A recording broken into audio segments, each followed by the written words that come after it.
समय के आरंभ से ही मनुष्य को एक प्रश्न सदा पीड़ा देता है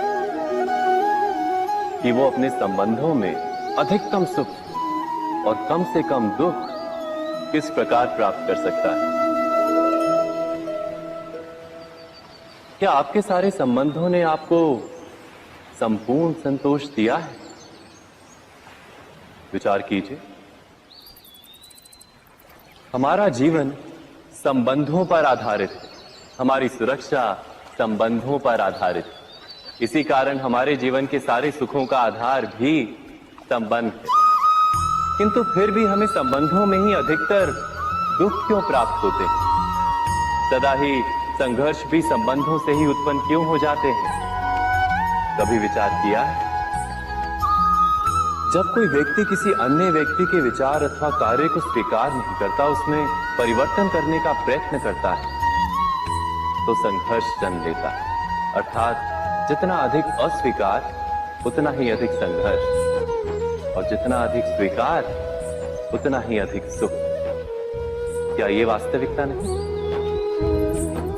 यदि मनुष्य स्वयं अपनी अपेक्षाओं पर अंकुश रखे, अपने विचारों को परखे, किसी अन्य व्यक्ति में परिवर्तन करने का प्रयत्न ना कर स्वयं अपने भीतर परिवर्तन करने का प्रयास करे, तो क्या संबंधों में संतोष प्राप्त करना इतना कठिन? अर्थात क्या स्वीकार ही संबंध का वास्तविक अर्थ नहीं? स्वयं विचार कीजिए।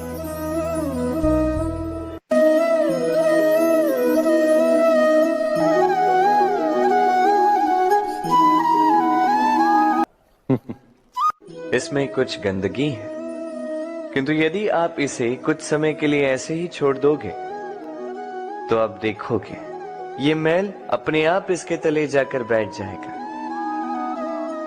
यदि इस पात्र को हिलाओगे तो कुछ नहीं होगा, शांत छोड़ दोगे तो ये मैल अपने आप नीचे चला जाएगा। उसी प्रकार जब हमारे जीवन में कोई समस्या हो, हमारे जीवन में अशांति हो, तो कोई हलचल करने से या संतोष खो देने से हमें उसका हल नहीं मिलेगा। शांत रहकर विचार करोगे तो उसका हल मिलेगा। स्मरण रखिएगा, धीरज और संतोष से, शांति से विचार करोगे तो कितनी भी बड़ी समस्या क्यों ना हो, उसका हल अवश्य निकाल लोगे।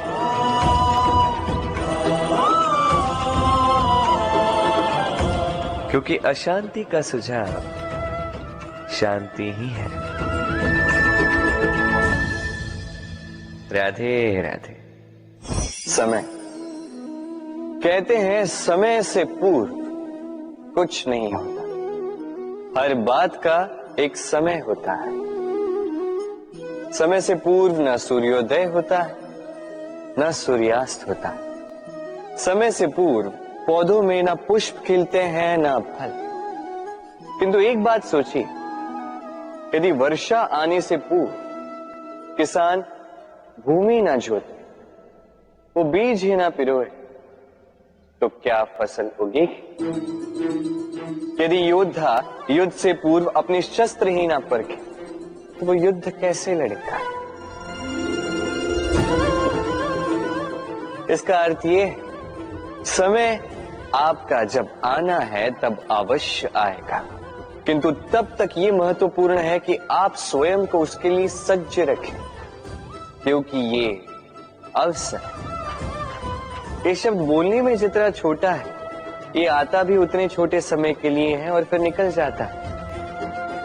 अब यदि अवसर आपके हाथ आ जाए और यदि आप उसके लिए सज्ज ही ना हो, तो आपको सफलता कैसे मिलेगी? तो आप उचित समय की प्रतीक्षा कीजिए, उस अवसर की प्रतीक्षा कीजिए, किंतु तब तक निरंतर प्रयासों से स्वयं को और सक्षम बनाते रहिए, क्योंकि सफलता आपकी प्रतीक्षा कर रही है। बस उसके लिए सज्ज रहिए। राधे राधे।